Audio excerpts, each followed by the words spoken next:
Bonjour! Bonjour Baptiste, encore! Aujourd'hui nous allons parler du merveilleux film qui se passe dans la jungle dont j'ai oublié le nom. Ouais, et moi aussi je l'ai oublié d'ailleurs. Le secret de la cité perdue. C'est ça.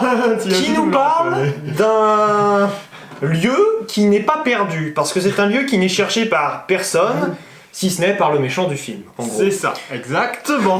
Déjà le titre n'a absolument aucun sens. Oui, c'est ça, exactement. Parce que t'as vraiment l'impression il n'y a personne en tant que professionnel de l'histoire ou de l'archéologie qui cherche un trésor. Donc à partir de là, nous parler d'une cité perdue, d'un trésor perdu, non, c'est une cité cherchée. Voilà, le secret de la cité cherchée.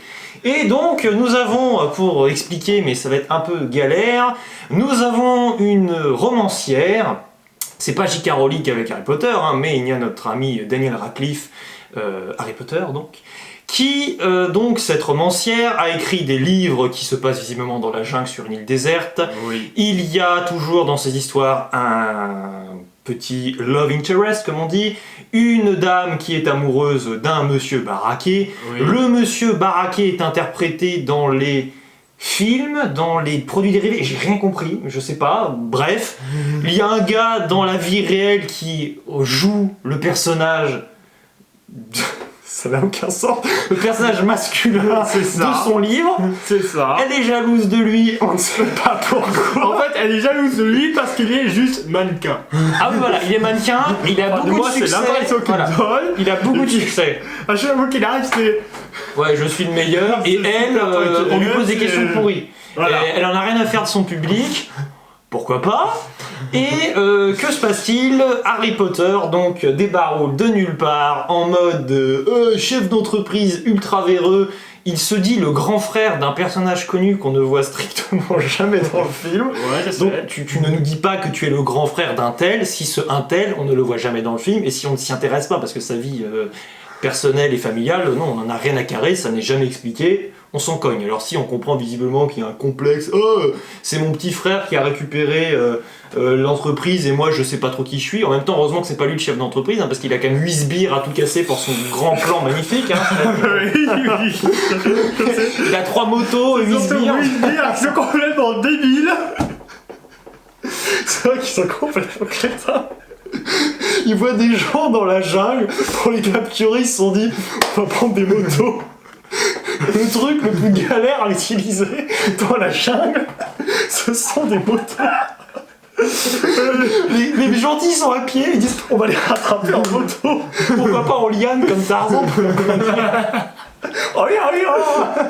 Ouais, enfin après ils vont mourir dans comme mode. Bon, bref, on a vraiment du mal à résumer. Harry Potter, il veut retrouver un trésor de Ramsès II. En gros, c'est ça, parce que je sais même pas qui c'est. C'est presque ça. On va dire Ramsès II pour bien se rappeler du nom du gars. Et il sait que ça se trouve sur une île. Pourquoi? On ne sait pas. Il a besoin de la fille qui est une ancienne historienne qui déchiffre des écritures de je ne sais quoi. Enfin, donc il la kidnappe et elle se retrouve sur l'île. Et nous avons dans le lot Brad Pitt, le sauveur qui débarque, on en reparlera en spoiler. Nous avons donc le mannequin qui est en réalité amoureux de l'écrivain, l'écrivaine, allez on va être inclusif, c'est bien, qui vient aussi pour l'aider. Bref, un beau gros bazar, en même temps le résumé vous l'avez compris. Baptiste, ton avis sans spoiler sur ce film, on reviendra après en spoiler, plus en détail sur certaines points. Baptiste, sans spoiler, ton avis sur ce film? Eh ben c'est un bon film.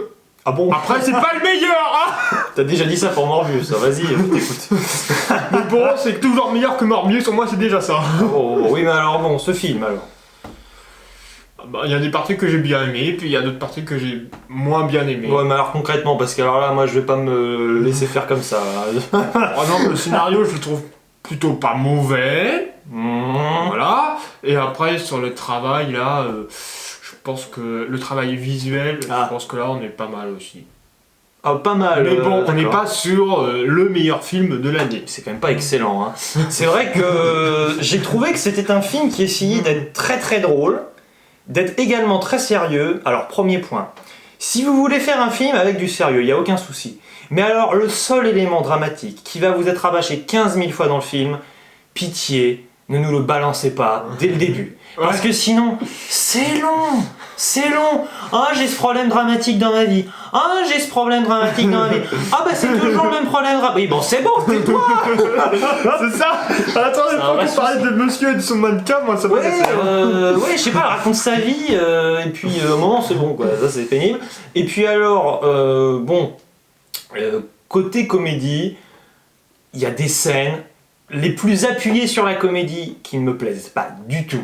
Oui. Et alors, étrangement, c'est presque celle où t'as des cascades, où c'est du grand délire, mais grand délire, n'importe quoi, hein, faut pas chercher à comprendre, où t'as des réactions de personnages qui sont complètement stupides, que là, je me suis tapé des barres. À un moment, t'as quand même une explosion. T'as Daniel Radcliffe qui fait « Oh, une explosion !» Et après, d'un coup, t'as une deuxième explosion, il fait « Oh, une explosion !» C'est débile ou quoi? Tu pouvais pas déjà te dire la première fois que c'était un peu bizarre. C'est dommage que le film s'assume pas plus dans la parodie, mais tu vois, dans la parodie de situation, parce que... mais dans la situation, mais pas potage, pas... c'est quand même souvent en dessous de la ceinture, quand même, à te faire des références. Et alors, on l'a vu en VO. Je sais pas s'il y a un problème de traduction ou si les références sont beaucoup trop américaines, mais alors des fois, mais t'as des dialogues, tu sens que c'est pour nous faire rire, mais ça tombe à plat. Mais je sais que c'est pour nous faire rire. Enfin donc, bon, côté ça nous fait pas toujours rire. Oui, c'est ça, donc d'où ma question, du côté de l'humour, qu'est-ce que t'en as pensé? Quels personnages t'ont fait plus rire que les autres limite, en fait, c'est quand tu les exposes la première fois, là on voit. Puis après, quand tu les réexposes, on se dit ouais, bon, c'est bon, on a compris, allez, au revoir.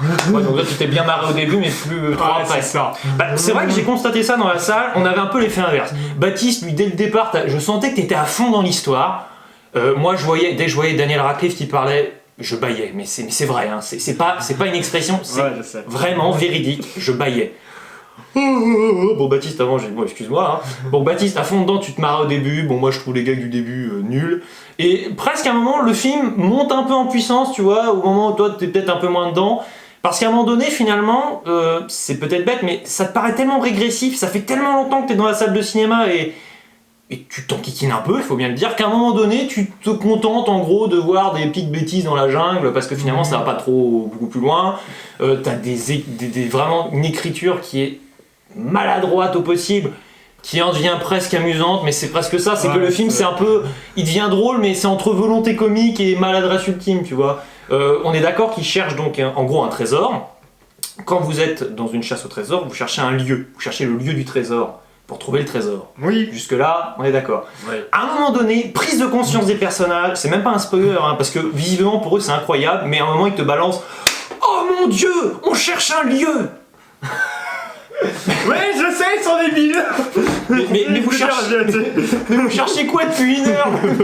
Vous cherchez pas des patates dans... Je sais pas, mais vous cherchez forcément un lieu, tu vois, mais c'est bizarre. Je sais pas, parce qu'on te cherche à se débarrasser de ce con qui les poursuit derrière. Oui, c'est vrai, ils sont poursuivis constamment, alors... Ils cherchent un lieu, faudra m'expliquer ce qu'ils cherchent. Mais alors ça, par contre, j'ai bien aimé, c'est-à-dire, en gros, ils sont poursuivis par des méchants. Les méchants sont jamais à prendre au sérieux, et tu vois, c'est peut-être ça qui m'a plu, c'est que finalement, au bout d'un moment, c'est ça, on donne vraiment de l'importance aux méchants, mais une importance pas du tout dramatique, quoi. C'est juste, ok, vous avez vu, nos méchants, ils sont pas crédibles pour un sou, on veut juste vous faire passer un moment, et finalement, tu vois, au bout d'1 heure de film, je commence à bien rigoler. À partir d'1 heure de film, je commence à bien m'amuser, tu vois. Quand t'apprends qu'il reste encore 1 heure de film, hein, frère. Le film est quand même beaucoup trop long, les enfants. Réalisé d'ailleurs par des frères, je pense, parce qu'ils ont le même nom de famille, les réalisateurs. Bon, c'est un détail. Mais c'est vrai que c'est un peu particulier. Et alors, je pense qu'il faut qu'on en vienne. Je te propose une partie spoiler, parce que la bande-annonce du film est extrêmement mensongère. Ouais. En avant. Partie spoiler. Dans la partie spoiler, nous avons donc quelque chose d'incroyable à expliquer. Brad Pitt, c'est un peu la grande star du film, même si, bon, on a aussi Sandra Bullock. Alors, il me semble qu'il est toute question avec elle de chirurgie esthétique, c'est-à-dire je crois que la dame, elle a 60 ans, mais avec, tu sais, un petit trafic, voilà. Non, pas des effets, non, avec un trafic chirurgical, si tu veux, t'as l'impression qu'elle en a 20, 30, quoi, en gros. Il y a plein de gags avec ça, donc en gros, tu sens clairement qu'on est dans l'autodérision, ça c'est plutôt drôle. À un moment donné, donc, quand Daniel Radcliffe, à la fin, se retrouve sur un bateau, vous avez quand même le capitaine du bateau qui balance un... Oh, j'ai trouvé un gamin, mais c'est bizarre, il est barbu, c'est l'air de dire. On a toujours l'impression de voir Harry Potter, mais juste il est barbu, c'est la différence, tu vois. Ça, c'est drôle. Mais alors, moi j'ai un souci, dans la bande-annonce, ce qui m'a donné envie d'aller voir le film, c'est donc Brad Pitt avec une perruque magnifique, qui se la dandine un moment dans les bras d'un ange. Je me suis dit, si on voit ce personnage, même si on a compris que ça allait pas être le personnage principal, on va se fendre à la poire. Ouais. Cette scène a été coupée au montage parce qu'elle n'apparaît pas dans le film. Et donc le personnage apparaît comme un ringard absolu. Le gars de balance des blagues qui sont pour moi pas drôles du tout. Je sais. Le gars, ok, alors ce qu'il y a juste de drôle avec lui, c'est qu'il est super fort. Ça, c'est le truc marrant. Mais au bout de 3 fois, on a compris, il meurt comme un nul. Bon, ça, à la rigueur, pourquoi pas. Mais alors, clairement, tu lui as mis une perruque. Tu sens que le personnage, il se prend pas trop au sérieux. Faut aller plus loin. Je suis désolé, ça va passer loin. Mais faut aller plus loin. C'est bien là où est le problème aussi. Ah oui, le film va pas chercher si loin que ça. C'est quand même dommage. Et ben, en partie spoiler, que dire à un moment donc il tombe enfin sur le tombeau là, de Ramsès. Évidemment Harry Potter s'attendait à trouver de l'or, mais il ne trouve pas de l'or, il trouve Dumbledore. Non, fallait que je la fasse. Dumbledore, c'est là les bonnes, tiens. Non, mais il tombe évidemment sur ce qu'il y a de plus précieux, l'amour. L'amour, oui, là, effectivement. J'aime beaucoup les films familiaux où les bons sentiments sont présents, mais là c'est niais, je suis désolé, c'est... Et c'est pas comme si on le sentait pas venir, hein. Et alors bon, pour arriver au tombeau, alors si, ça Baptiste, je veux absolument besoin qu'on en parle et on va en parler. Pour accéder à ce fameux tombeau incroyable, eh bien, il y a un tunnel. Alors, pour toi, ils sont pas vraiment allés dans un tunnel déjà. Premier point. Pour moi, j'ai pas l'impression qu'ils sont dans un tunnel. Tu sais pourquoi d'ailleurs? Bah non, je sais pas. Ah bah c'est simple. La magie du On cinéma. voit bien que c'est difficile de faire passer plusieurs meubles à la fois dans ce tunnel-là. Oui, c'est un petit tunnel, exact. Étroit. Exactement, très étroit. Ouais, donc. Alors, peux-tu expliquer pourquoi quand on sort du tunnel, il y a la fille qui sort en premier qui a le temps de marcher, le gars qui lui n'a pas le temps de marcher parce qu'il y a l'autre qui sort juste derrière lui. Je ne sais pas. Voilà la réponse que j'attendais. Non mais c'est vrai que c'est très bizarre. Vous avez la fille qui passe par le tunnel. De l'autre côté du tunnel, Daniel Radcliffe, il est resté avec le beau gosse là.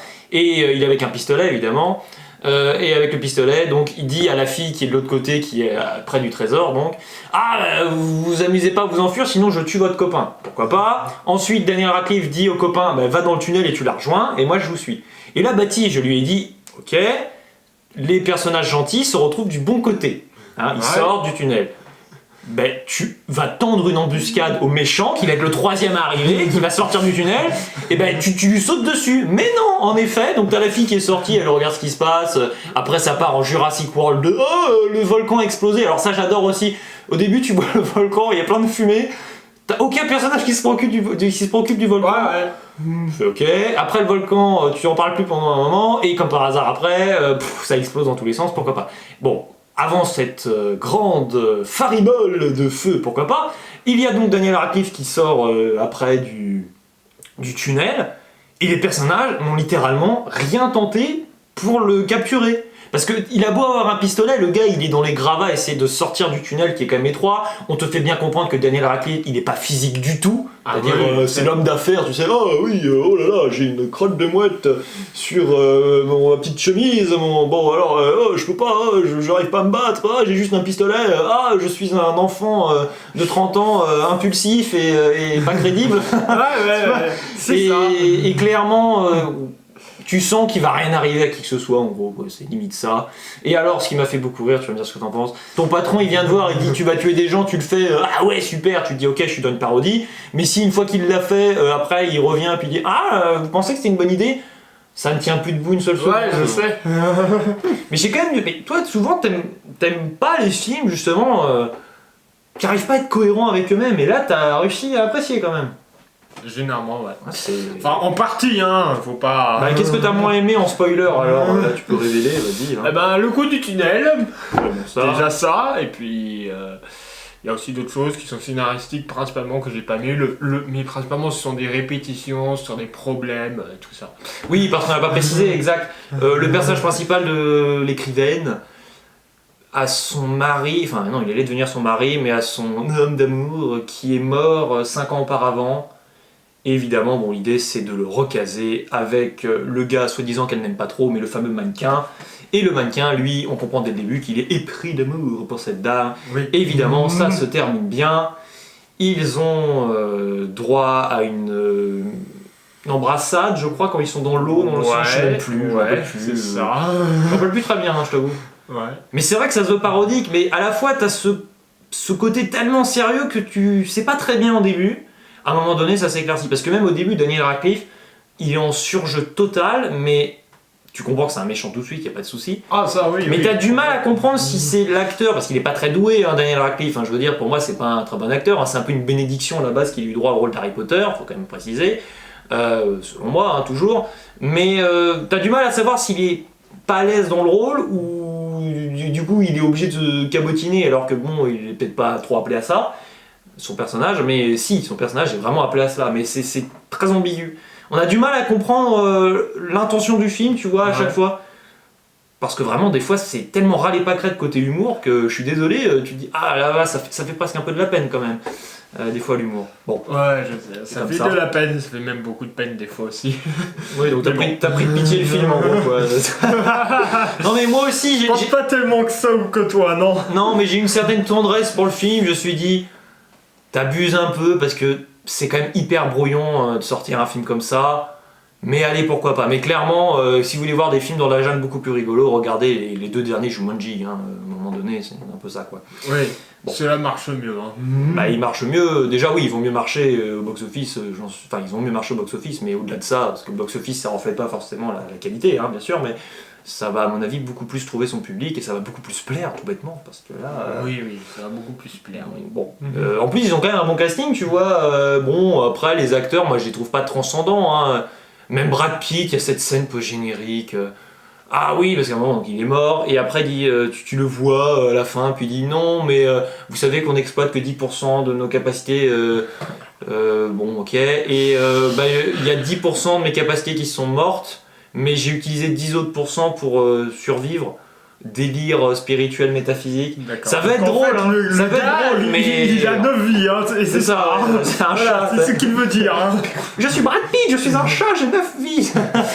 ouais. Bon, t'as surtout récupéré 9 chèques dans l'affaire et c'est très bien pour toi. On est content, mais alors nous on est moins contents. Voilà, c'est ça. Exactement. Bon, allez, Baptiste, je te propose qu'on s'en arrête là quand même. Hein. C'est les vacances en plus, donc on va pas être trop méchants. Allez voir le film si vous voulez. C'est pas une catastrophe, c'est clairement pas le film de l'année, finalement, on est plutôt d'accord en définitive. Ouais. C'est presque un petit peu nanar sur les bords, donc ça peut pas faire mal à une mouche. Bon, clairement, c'est pas un film qui restera dans les annales, on est limite en train de l'oublier alors qu'on l'a vu il n'y a pas si longtemps. Et c'est comme ça. Oui. Écoute, Baptiste, je te propose que nous balancions le mot de la fin. C'est parti, 3, 2, 1. Ciao et à la prochaine. Et n'oubliez pas de nous dire dans les commentaires si vous avez vu le film, si vous voulez le voir, ce que vous en avez pensé. On fait tout dans le désordre. Ouais, toujours tout dans le désordre, t'inquiète pas mon pauvre.